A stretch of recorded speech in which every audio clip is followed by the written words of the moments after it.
ఒకప్పుడు 4 కోట్ల దాకా వెళ్ళిన అమరావతి భూమి ధర ఆ పైన జగన్ వచ్చాక 40 లక్షలకు పడిపోతే మళ్ళీ బాబు వచ్చాక 4.5 కోట్ల దాకా వెళ్ళి ఇప్పుడు కోటి కోటిన్నర అంటున్నా కొనేవాళ్ళు లేరంటుంటే లేదు అక్కడ భూములు భారీగానే డిమాండ్ పలుకుతాయి అంటూ ప్రభుత్వం కొత్త లెక్కలు పెట్టింది.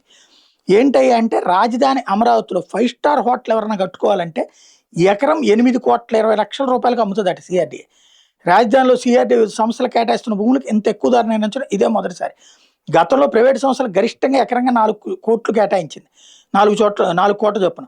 కొత్తగా 5 స్టార్ హోటళ్లు, 5 పాఠశాలల ఏర్పాటుకి ఆసక్తి వ్యక్తీకరణ ప్రతిపాదనలు ఆహ్వానిస్తూ సిఆర్డీఏ టెండర్లు జారీ చేసింది.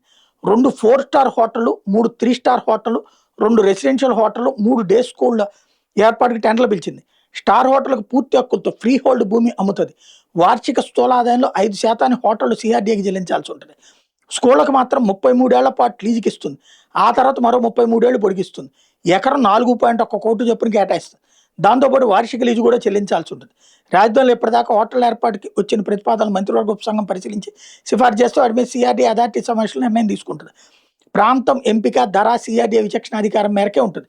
టెండర్ విధానంలో ఆర్ఎఫ్సిని పిలిచి హోటళ్లకు స్థలాలు కేటాయించడం ఇదే మొదటిసారి. ఎవరు కొంటారన్నది చూడాలి.